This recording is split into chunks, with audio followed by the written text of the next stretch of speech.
Hi, my name's Deborah Agopian, and I'm here with Ms. Karen Jehanian, the Vice Chair of the Prelacy Executive Council, and we're here to talk about the NRA.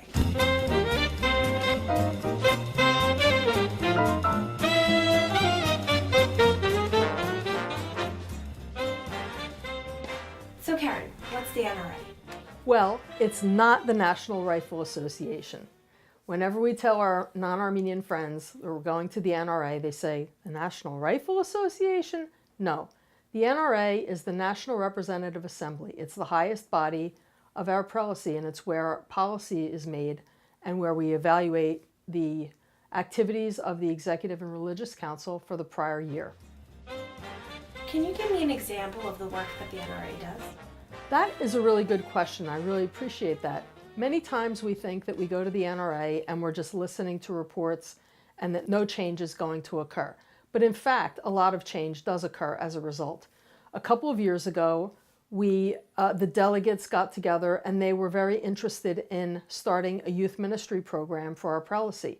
And as a result, it was an item that was placed on the agenda. A special workshop session was held for it, and that group put money in the budget to have hire a youth ministry director, and that was done. And today we have a youth ministry director, and we also have 4 parishes that are executing a pilot program all about youth ministry.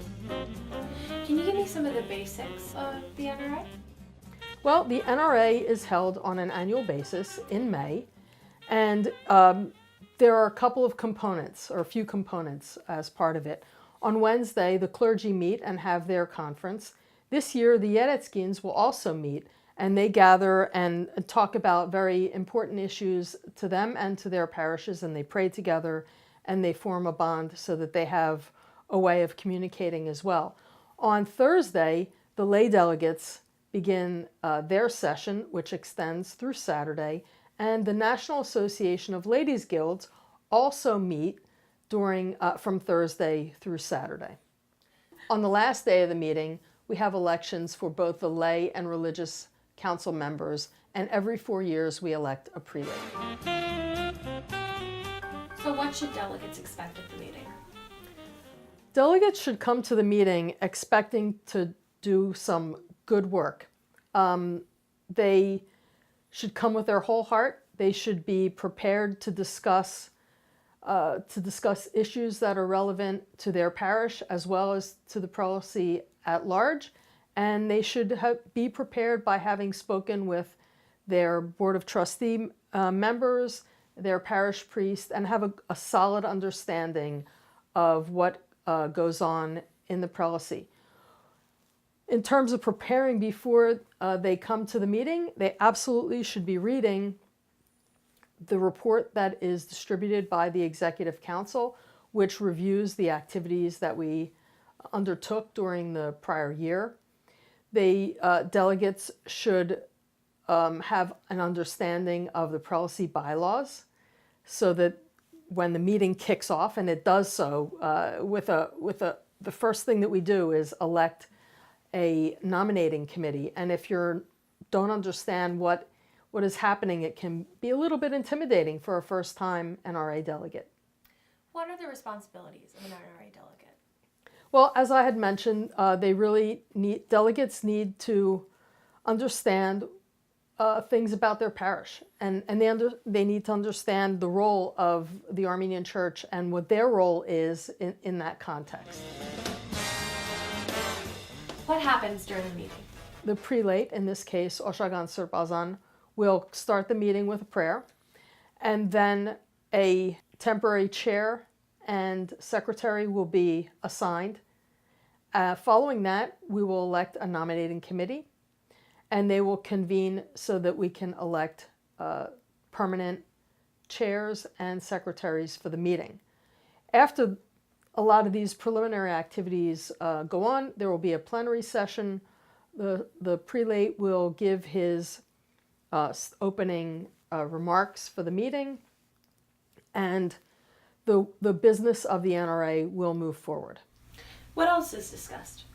Well, as I said, we have these workshop sessions which follow a theme typically that is set for the meeting, and each workshop, a workshop may discuss Armenian education, another may discuss national education.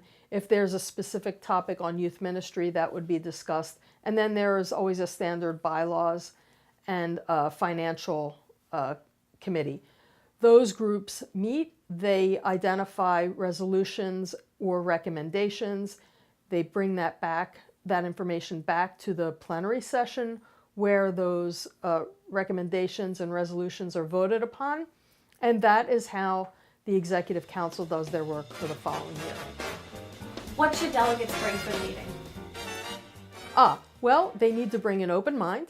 They need to have a clear understanding of where their parish, what their parish's thoughts are on different issues, and they should bring a laptop or another electronic device, iPad, Android, etc., where they might want to have their report stored.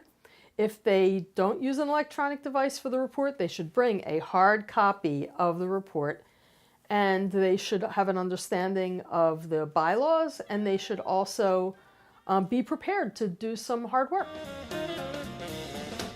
What should delegates expect after the meeting? So after the meeting, as much work occurs as during the meeting.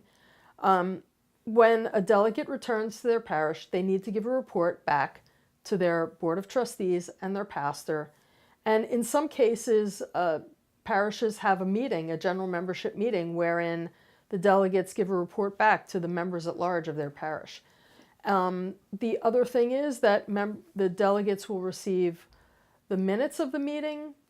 They have an opportunity following all this to talk amongst themselves and bring back also some best practices of the meeting. Now, that's on the delegate side. So the recommendations and resolutions, they also go to the Executive Council. And the Executive Council will do their work based upon those recommendations and resolutions. Is there anything else the delegates should consider prior to the meeting? Yes, I'm really glad you asked that question, because delegates many times may not realize how rich the experience of other delegates can be. So each parish in our prelacy, ranging from very large parishes to very small parishes, if they get together at the dinner table or in other informal gatherings during the meeting, they have an opportunity to exchange ideas and understand ways like, I don't know, maybe it's an endowment fund or how one parish may operate their youth ministry program. And they can share these ideas and exchange them and really have an opportunity to have a rich discussion and take some good ideas back to their parish. Well, Karen, thank you so much for speaking today. For more information, you can visit armenianprelacy.org.